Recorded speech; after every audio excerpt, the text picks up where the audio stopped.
నిఖిల్ విషయానికి వస్తే గేమ్ ఎలా ఆడుతున్నారు? రియల్ గా ఆడుతున్నాడా, ఫేక్ గా ఆడుతున్నాడా? No, Nikhil is one of the top 5 contenders. జనాలు చూస్తున్నారు, అన్ని జనాలు. ఎప్పుడు ఆయన మీకు సపోర్ట్ చేసినట్టు కానీ మీరు ఆయనకు సపోర్ట్ చేసినట్టు కానీ ఎక్కడ అనిపించలేదు. ఎందుకని? మన మధ్య అసలు ఒక చిన్న కాన్వర్సేషన్ కూడా పెద్దగా జరగలేదు. అది తెలియదు నాకు. మేబీ నిఖిల్ కి కొంచెం ఎక్కువ రెస్పెక్ట్ ఉంది నా మీద, ఆర్ సంథింగ్ ఏదో ఒక మన మధ్య. మీరు కూడా వెళ్ళి కూర్చునేవారు కాదు, మాట్లాడేది ఎక్కడ చూడలేదు అసలు, చాలా తక్కువ. ఎందుకంటే వాళ్ళకి ఎప్పుడైనా ఒక జోక్ సెషన్స్ కానీ అంతాక్షరీలు కానీ అది, సో అక్కడ ఒక మాత్రం అంటే కూర్చోవడం నాకు అంత ఇష్టం లేదు. సో బిగ్ బాస్ చెప్పినప్పుడు కూడా ఈ పాటలు వద్దు, ఇది పని వద్దు, వాళ్ళు అదే చేస్తూనే ఉన్నారు, జోక్స్ కానీ. సో అది కూడా రాత్రి లేట్ వరకు. నాకు నా నిద్ర అంటే చాలా ఇంపార్టెంట్. సో మేబీ అది కూడా ఒక కారణం అండి. ఓకే, అంటే ఇప్పుడు నిఖిల్ గారు ఎప్పుడు సోనియాతో ఉండేవారు, ఇప్పుడు ఎస్మితో ఉంటున్నారు. మీకేమైనా అనిపించింది అలా? అందరూ చూస్తున్నారు కదా ఏం జరుగుతుంది, ఏం నడుస్తుంది. అందరూ 24/7 కెమెరాస్ ఉన్నాయి అక్కడ, ఏం నడుస్తుంది అందరూ చూస్తున్నారు.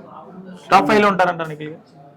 100%. ఇక మణికంఠ విషయానికి వస్తే సింపతి స్టార్ అని బయట ఆల్రెడీ పేరు వచ్చింది, దగ్గరుండి చూసారు మీరు, ఏమనిపించింది మీకు? మణికంఠ గురించి ఏం చెప్పాలి? మణికంఠ చాలా అన్ప్రెడిక్టబుల్ క్యాండిడేట్. ఈరోజు నాగార్జున గారు కూడా ఫుల్ వార్నింగ్ ఇవ్వడం జరిగింది. ఎవరు ఎంత వార్నింగ్ ఇచ్చినా, ఎవరు ఎంత సలహాలు ఇచ్చినా మణికంఠ అసలు ఏం చేస్తారు మణికంఠ కూడా తెలియదు. మణికంఠకి ఒక బయట ఒక సింపతి వేవ్ నడుస్తుంది, అది నాకు లోపల అనిపించింది. ఎందుకంటే ప్రతిసారి నామినేషన్ తర్వాత సేవ్ అయ్యారు కాబట్టి. So okay, audience wishes. మీ ఫ్రెండ్ నబీల్ మీరు విన్నర్ అవ్వాలని కోరుకున్నారు కూడా, ఈరోజు స్టేజ్ మీద కూడా అదే చెప్పాను. ఏంటి ఆయన గేమ్ ఎలా అనిపిస్తుంది? నబీల్ చాలా honest person, straight forward person. మనసులో ఏముంది అదే మాట్లాడతారు. అట్లా రాజకీయం కానీ ఇట్లాంటివి ఏమి చేయరు.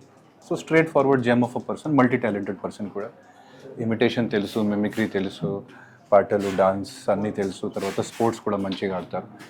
సో ఒక నార్మల్ బ్యాక్గ్రౌండ్ నుంచి కూడా వచ్చాడు. సో నేను అనుకున్న ప్రకారంగా నబీల్ అన్ని వైపుతో చూస్తే. నబీల్కి ఎందుకు కనెక్ట్ అయ్యారు మీరు? నాకు కొత్త వాళ్ళు అంటే అండ్ బ్యాక్గ్రౌండ్ లేకుండా పర్సన్స్ అంటే నాకు చాలా ఇష్టం. సో నేను నా లైఫ్లో కూడా అట్లాంటి పర్సన్స్కి చాలా సపోర్ట్ చేసిన వాళ్ళు. అందుకే నేను మణికంఠకి కూడా సపోర్ట్ చేశాను. అందుకే నేను లాస్ట్లో వచ్చి పృథ్వీ కూడా సపోర్ట్ చేస్తున్నాను. అండ్ అందుకే నేను నబీల్కి సపోర్ట్ చేశాను. ఇక టాప్ 5 లో ఎవరు ఉంటారంట? నబీల్, నిఖిల్, పృథ్వీ, సీత, మణికంఠ. మరి వైల్డ్ కార్డ్స్ గురించి ఒక వారం చూడాలి, అది తర్వాత నేను చెప్తాను. వైల్డ్ కార్డ్స్ మీకు ఎంత సపోర్ట్ చేసిన 5 వారాలు ఉంచిన మీ ఫ్యాన్స్కి ఏం చెప్తారు? ఫ్యాన్స్కి అంటే they are my heart. Thank you so much and thank you so much for their love.